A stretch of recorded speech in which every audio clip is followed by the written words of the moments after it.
মারহাবা বিকুম, সালামুন আলাইকুম। মানব দেহে রুহের সংযোজন, সূরা কদর আয়াত 4। তানাজ্জালুল মালাইকাতু ওয়ার রূহ ফিহা বিইজনি রাব্বিহিম মিন কুল্লি আমর। তানাজ্জালুল মালাইকাতু ওয়ার রূহ, নাজিল হয় মালাক, মালাইকা ওয়া রূহ এবং রূহ, দুটা আলাদা সত্তা।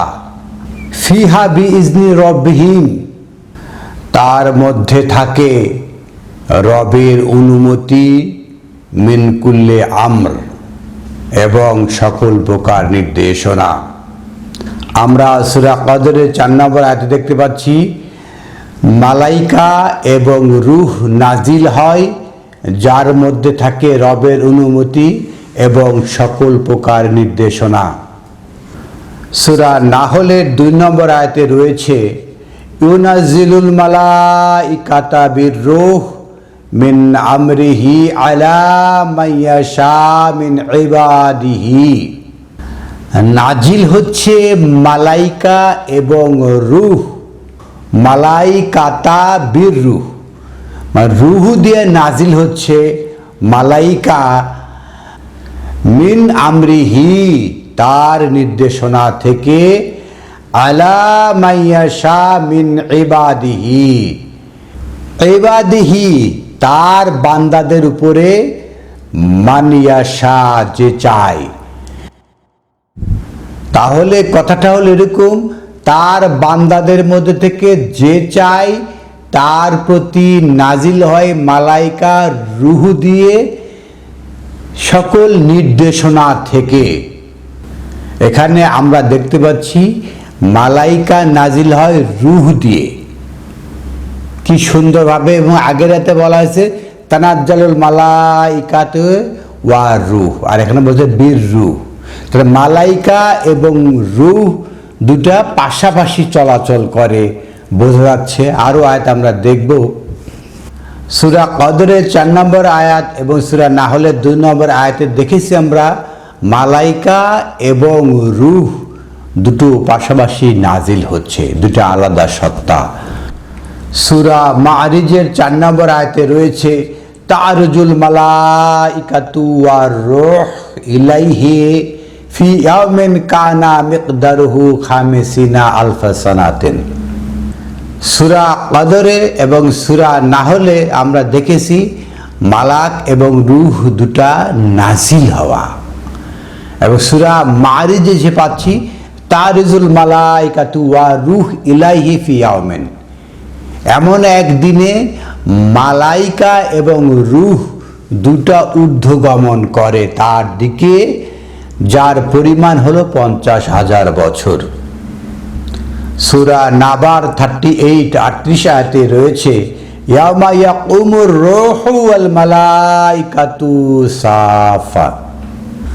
আর সেই দিনে আসলো কি, আর রূহটা আগে আসলো, পরে ওয়াল মালাইকাতু সাফান, পরিশুদ্ধতায় দাঁড়িয়ে গেল রূহ এবং মালাইকা দুটো পাশাপাশি রয়েছে। লা ইয়াতাকাল্লামুনা ইল্লা মান আযনা লাহুর রহমান ওয়া ক্বালা সাওয়াবা। সেই দিন কেউ কথা বলতে পারবে না, যাকে অনুমতি দিবে রহমান তিনি হয়তো বলতে পারবেন ওয়া ক্বালা সাওয়াবা, সঠিক ছাড়া কিছুই বলতে পারবে না। সূরা গাফির আয়াত 15 আয়াতে বলা হচ্ছে ওয়া রাফিউদ দারাজাতুল আরশ, সেই আরশের মহান অধিপতি, তিনি মহান মর্যাদার অধিকারী। ইউলকির রূহা মিন আমরিহি আলা মাইয়াশা মিন ইবাদিহি। ইউলকি তিনি প্রক্ষেপণ করেন, আর রূহ মিন আমরিহি তার নির্দেশনা থেকে রূহ, তার রূহ প্রক্ষেপণ করা হয়। কার প্রতি রূহ প্রক্ষেপণ করা হয়? মিন আমরিহি আলা মান ইয়াশা মিন ইবাদিহি, তার বান্দাদের মধ্যে যে চায় তার প্রতি সকল নির্দেশনা সহ রুহু প্রক্ষেপণ করা হয়। লিতুনজিরা ইয়াউমাত তালাক, যাতে তারা এই যে রূহ যে প্রক্ষেপণ করে, কেন? যেন সতর্ক করতে পারে ইয়াউমাত তালাক, সেই বিচ্ছিন্ন হবার দিনে, যেদিন স্বামী স্ত্রী বিচ্ছিন্ন হয়ে যাবে, বাবা ছেলে মেয়ে পরিবার আত্মীয় স্বজন বন্ধু বান্ধব কেউ কার সাথে সম্পর্ক রাখবে না, সেই দিনে সতর্ক করার জন্যই রূহ সংযোজন করা হয় যে সমস্ত বান্দা চায় তাদেরকে। সূরা হিজর আয়াত 29-29, ফাইজা সাওয়াইতুহু ওয়া নাফাকতু ফীহি মিন রূহি ফাকাউ লাহু সাজিদিন।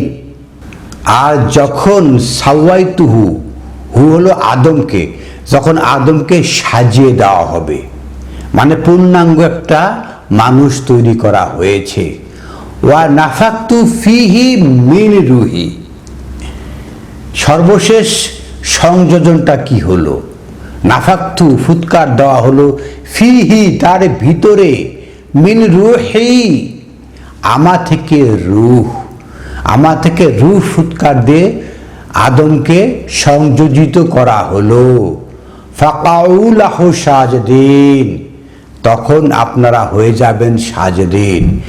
নাফাকতু ফীহি মিন রূহি, আমার থেকে রুহু যখন সংযোজিত হবে তারপরে আপনারা হবেন ফাকাউ লাহু সাজিদিন, আপনারা তখন সিজদাকারীর মধ্যে গণ্য হবেন।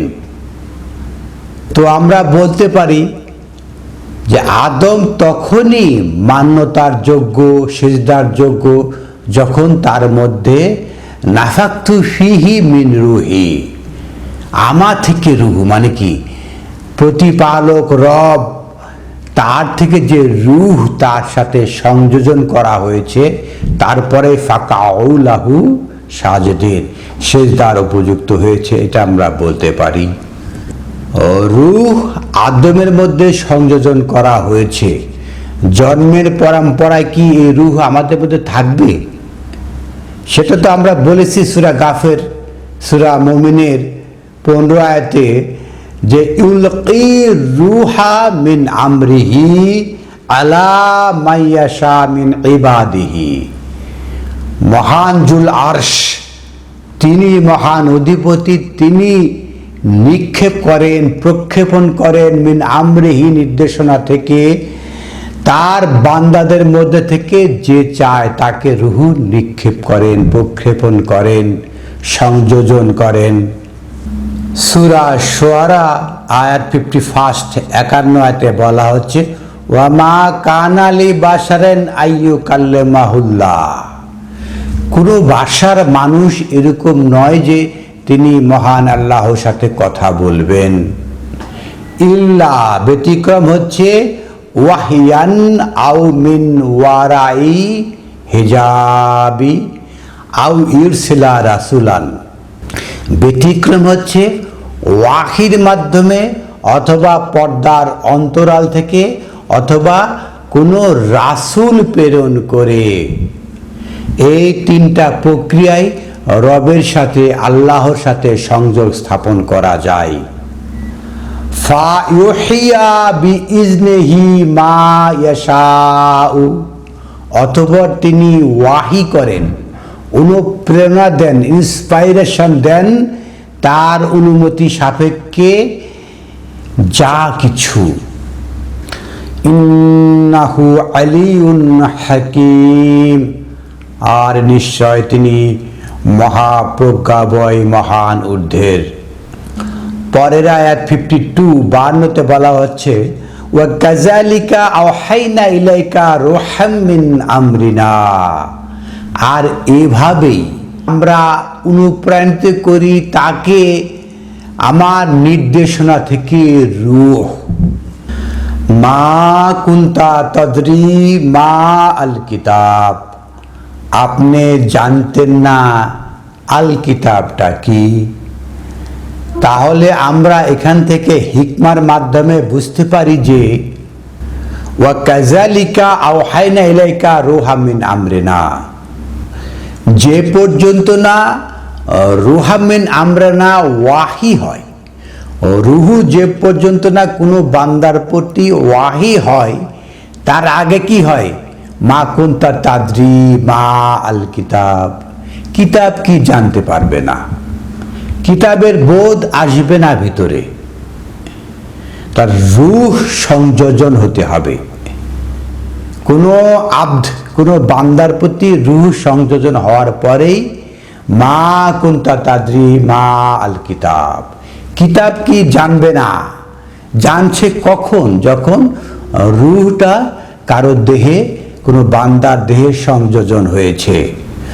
ওয়ালা ঈমান, আর না ঈমান।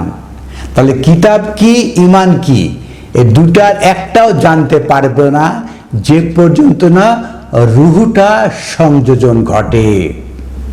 কারণটা কি? ওয়ালাকিন জাআলনাহু নূরান, কারণ তিনি বানিয়েছেন রূহটাকে একটা নূর, আলো। আলোকিত হওয়ার মাধ্যমে তো ঈমান আনয়ন করতে পারে, আলোকিত হওয়ার মাধ্যমে আল কিতাবটাকে বোধে আনতে পারে। নাহদি বিহি মান নাশা মিন ইবাদিনা, আর হেদায়েত দি, পথে আনি তাকে, যে আমার বান্দাদের মধ্যে যে চায় তাকে, সবাইকে না, যে আল্লাহ যাকে চান তাকে, এরকম নয়। বান্দাদের থেকে যে সমস্ত বান্দা চাই তাদেরকেই নাহদি করা হয়, পথে নাগাল পাইয়ে দেওয়া হয়। ওয়া ইন্নাকা লা নাহদি ইলা সিরাতাল মুস্তাকিম, আর নিশ্চয় আপনি আছেন সেই হেদায়েতের পথে, সঠিক দাঁড়ানোর পথে। আমরা মহাবিশ্বকর গ্রন্থ আল কোরআন থেকে বুঝতে পারলাম যে সমস্ত বান্দাদের থেকে যে সমস্ত আব্দ যারা চায় তাদেরকে আল্লাহ একটা রূহ আওহাইনা করেন। ওয়া কাযালিকা আওহাইনা ইলাইকা রূহাম মিন আমরিনা, আমার নির্দেশনা থেকে রূহ সেটা সংযোজন করা হয়। তারপরে বোধ আসে আল কোরআন, তারপরে বোধে আসে ঈমান, তারপরে সে আলোকিত হয়। এভাবেই একজন মানুষ হেদায়েত পথের নাগাল পায়। সুপ্রিয় দর্শক শ্রোতা, আমরা মহাবিশ্বকর গ্রন্থ আল কোরআন থেকে কিছু কিছু শব্দ, কিছু কিছু আয়াত স্পষ্ট করার চেষ্টা করি। আপনি যদি আমাদের চ্যানেলে সাবস্ক্রাইবার হয়ে থাকেন তাহলে আমাদের পরিবারের সদস্য, আর যারা নতুন শ্রোতা রয়েছেন সাবস্ক্রাইবার না, তারা আমাদের চ্যানেলে সাবস্ক্রাইবার হয়ে এই চ্যানেলের সদস্য হয়ে যান, মেম্বার হয়ে যান। আর যাদের কাছে কোনো প্রশ্ন রয়েছে তারা ইনবক্সে, কমেন্ট বক্সে লিখুন, আমরা উত্তর দেওয়ার চেষ্টা করবো ইনশাআল্লাহ। যারা এই চ্যানেলের সাবস্ক্রাইবার তারা এই সমস্ত ভিডিওকে শেয়ার করে বিশ্বের সমস্ত মানুষের কাছে পৌঁছে দেওয়ার চেষ্টা করুন, এবং যারা সাবটাইটেল দেখতে চান তারা সিসি বাটনে ক্লিক করুন। আলহামদুলিল্লাহি রাব্বিল আলামিন।